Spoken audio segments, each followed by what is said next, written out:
Hello guys, welcome back to my YouTube channel. So here I've come up with another video.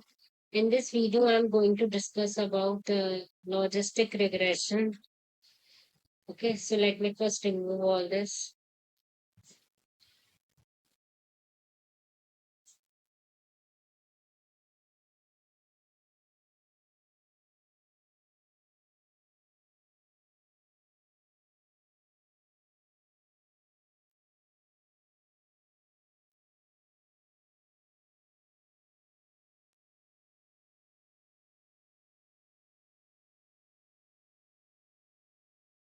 Just pick up my pen. Okay. Logistic regression basically मेरा classification problems को solve करने के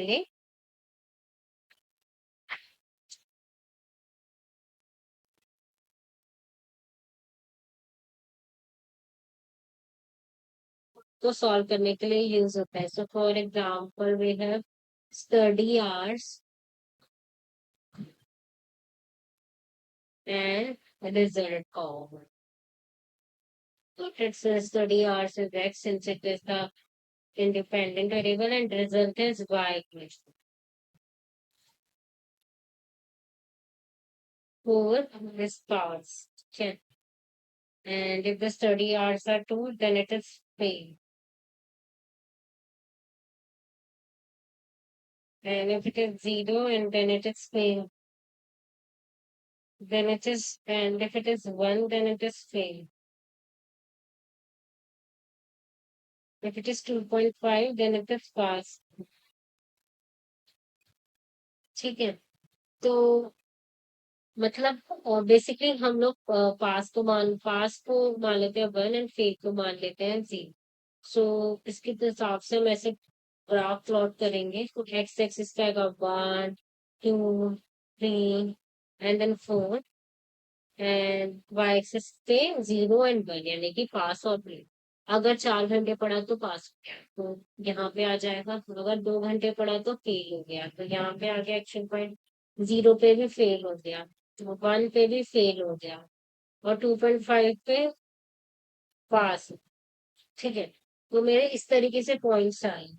So if we will try to solve this kind of problem of classification by linear regression, then what will happen? Linear regression एक straight line देता है ना, ऐसे line भी. So don't you think that this it is giving us the problem of underfitting, because line से तो पास हो ही नहीं रहे हैं पॉइंट, है ना. So I'm just showing you that can we solve this problem by linear regression. तो अगर हम ट्राई भी करें तो हम ऐसे एक लाइन बनाएंगे जिसकी इक्वेशन होगी मेरी y is equal to mx plus c. ठीक है. और अब इससे हम कैसे डिटरमाइन करेंगे अपने ट्रेन टेस्टिंग डेटा के लिए कि कौन पर्सन फेल होगा या पास होगा, इस लीनियर रिग्रेशन लाइन के मिड पॉइंट से. सो फॉर एग्जांपल इसका मिड पॉइंट कुछ ऐसे आया 0.5 पे. ठीक है. यहाँ पे मेरा सपोज करो 0.5 है, यहाँ पर मेरा ये मिड पॉइंट आए. So what we will tell here, will tell that any value which is greater than 0.5 will be considered as pass and any value will be less than. अगर हम लीनियर रिग्रेशन से try करेंगे solve करने का, तो यही करेंगे ना हम, या एक लीनियर रिग्रेशन की लाइन करेंगे, खींचेंगे. उसके बाद एक मिड पॉइंट बनाएंगे उस लीनियर रिग्रेशन की लाइन का, और हम ये बोलेंगे कि if any value is greater than 0.5, if any value is greater than 0.5 in case of test data, तो हम कहेंगे कि पास. अगर if it is less than 0.5 तो हम कहेंगे लेस देन पे कहेंगे हम फेल. ठीक है, ये कहेंगे बेसिक. सो इस तरीके से सॉल्व करेगा. ठीक है. अब आपको लग रहा होगा कि लीनियर रिग्रेशन से भी तो हो रहा है ना सॉल्व, तो अब हम बता पा रहे हैं कि टेस्ट डेटा में अगर कोई वैल्यू ग्रेटर देन 0.5 होगी तो उसे पास कंसिडर करेंगे, और अगर लेस देन 0.5 होगी तो उसे फेल कंसिडर करेंगे. बट अभी मैं बताती हूँ कि किस केस में हम क्या प्रॉब्लम फेस करेंगे. Let me just tell you that. First, let me just remove this thing.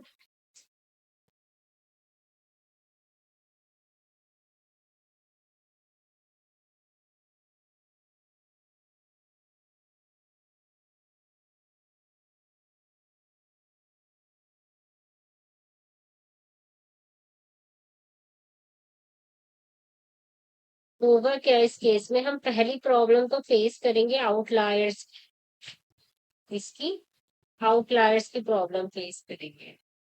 तो जैसे कि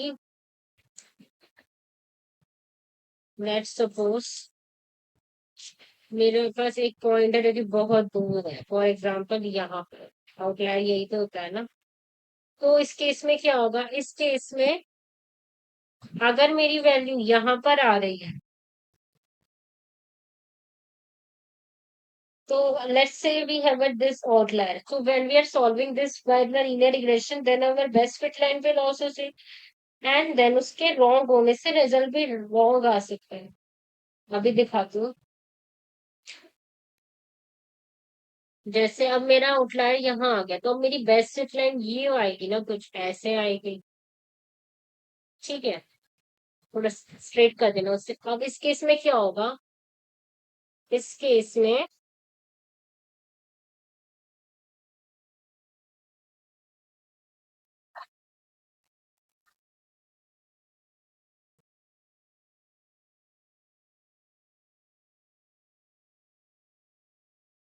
मेरे study hours, let me just remove this graph and then draw it again। ये ग्राफ मैंने थोड़ा गलत बना दिया है, तो थोड़ा सही सा बना के दिखाती हूँ ना।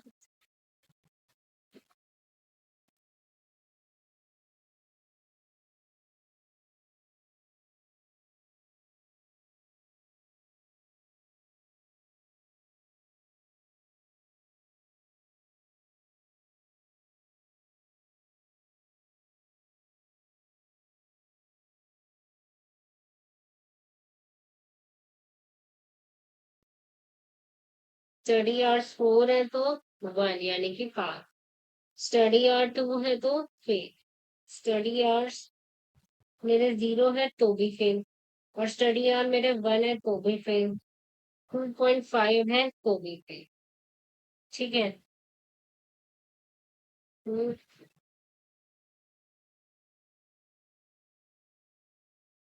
Just a second. ग्राफ जो है ना थोड़ा इस तरीके से बनाते हैं।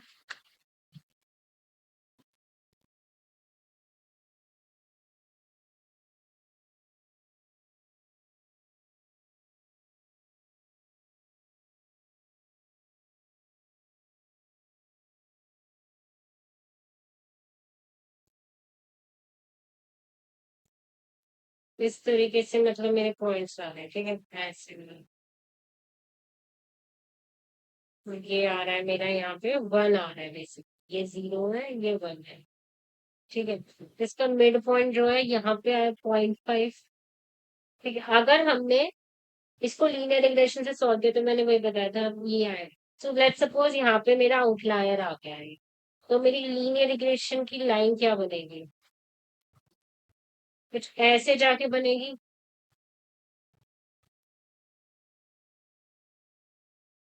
अभी तक क्या हो रहा था, मेरा 0.5 से ज्यादा मेरे स्टडी आवर्स हो गए थे वो। अब मेरी लीनियर रिग्रेशन की लाइन कुछ ऐसे आकर बनेगी ना। तो आउटलायर से मेरी तक तो क्या प्रॉब्लम है, जैसे कि मान लो मेरे स्टडी आवर्स अगर फ्री है, तो भी ये क्या दिखा रहा है मुझे, फेल 0.5 से नीचे आ रहा है। तो एक तो ये प्रॉब्लम हो गई कि पॉइंट आउटलायर के आने से रिजल्ट मेरा ऑपोजिट हो सकता। ठीक है, और that's why we call this one. And second point is that this is a binary classification problem, so the output can be either 0 or 1 in this case. But if we try to solve this problem by using linear regression, then हमारा output 0 या 1 से आगे चला जाए। For example जैसे outlier आया, ये line आगे को गिर गई, तो मेरा इस वाले एक्स पॉइंट के लिए y क्या आया, यहाँ आ गया। ठीक है, तो मतलब वही है ना, ऊपर चला गया।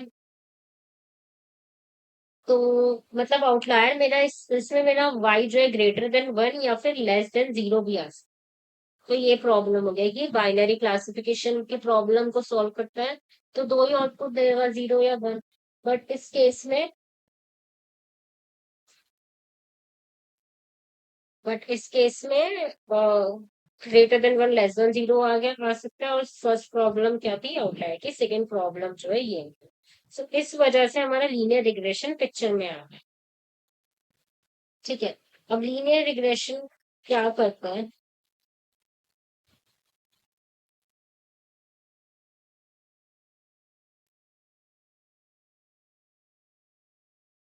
लीनियर रिग्रेशन क्या करता है? लीनियर रिग्रेशन, देखो we need to squash that outlier. तो हमें क्या करना होगा? आउटलायर की प्रॉब्लम हुई थी, तो इसीलिए we need to squash that outlier. Squash मतलब ऐसे करना है, बिल्कुल ऐसे स्क्वैश करना है, ऐसे बनाना पड़ेगा। ठीक है, ये मेरी अगर रिग्रेशन की लाइन है तो उसे ऐसे करके स्क्वैश करना पड़ेगा। ठीक है, ये ग्राफ मैंने थोड़ा गलत बना दिया तो गाइस, ग्राफ में एक बार और फिर से बनाती हूँ, रुको, मैं आपको सही ग्राफ बना के दिखाऊंगी इस बार पक्का।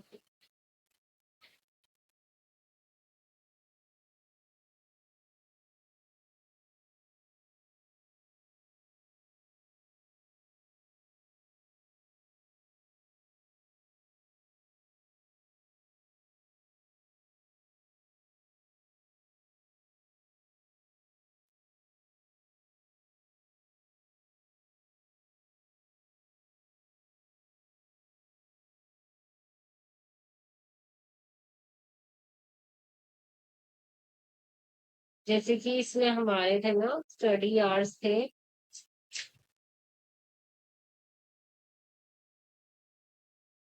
1 था, 2 था, 3 था, 4 था। तो 1 के लिए था ऐसे, 2 के और ऐसे, 2 के लिए भी कुछ था, 0 के लिए था, 0 0 1 2, 1 के लिए था, 2 0 के लिए था और 2 के लिए। फिर इसके बाद 2.5 के लिए पास था, 2.5 के लिए यहाँ सपोज करो पास, और उसके बाद 4 के लिए भी पास था। तो यानी कि लीनियर रिग्रेशन की लाइन जो होगी मेरी कुछ ऐसे से आएगी ना इस केस। बट आउटलायर होने की वजह से आउटलायर को हमें क्या करना है? स्मैश करना है। ये हो गई आउटलायर की वजह से लाइन जो है मेरी थोड़ी सी इस तरह से आ गई। समझ गए ना? बस ये इसको स्मैश करने की जरूरत है, मैं से थोड़ा मैं दो को प्रैक्टिस करूंगी। स्मैश स्क्वैश करने की जरूरत है, स्मैश नहीं स्क्वैश करने की जरूरत है। इस स्क्वैश करने के वे को ही हम कहते हैं लॉजिस्टिक रिग्रेशन। ठीक है, इसीलिए हम स्क्वैश कर पाते हैं सिग्मॉइड फंक्शन की हेल्प से। तो बेसिकली हमें इस लीनियर रिग्रेशन के ऊपर सिग्मॉइड फंक्शन लगाना है in order to squash this linear regression. तो हमारी इक्वेशन क्या हो जाएगी इसकी इस केस में? बेस्ट फिट लाइन की linear regression, remember linear regression की लाइन तो रही की रहेगी, उसके ऊपर मैंने सिग्मॉइड फंक्शन दिखाएंगे। तो अब मेरी क्या इक्वेशन हो जाएगी? मेरी इक्वेशन जो है वो कुछ ऐसे हो जाएगी, वो हो जाएगी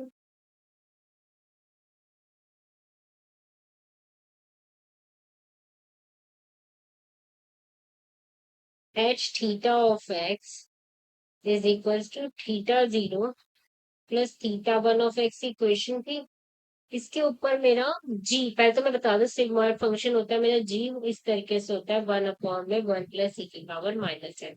तो अब हम इस पे मेरा सिग्मॉइड फंक्शन अप्लाई कर देंगे, तो theta zero plus theta one x, ये क्या हो जाएगा मेरा? 1/(1 + e⁻⁻) theta zero plus theta one of x. ये फोर क्यों आ रहा है? पुराना लिखा होता है, इरेज करते हैं तो ठीक हो जाएगी, नहीं तो। ठीक है, ये हो गया मेरा बेसिकली सिग्मॉइड फंक्शन का फॉर्मूला। रिमेम्बर अभी हमने बस फॉर्मूला देखा है, आगे इसका कॉस्ट फंक्शन भी देखना होगा। तो ये हो गया बट मेरा सिग्मॉइड फंक्शन का formula. Here is the formula वो हाइपोथेसिस ऑफ लीनियर रिग्रेशन। ठीक है, that is all for today guys. Now we'll meet in another video with another session, but like we'll continue this logistic regression. Until then, goodbye. Please do hit the like button, please share the video as much as possible, please do subscribe to my channel.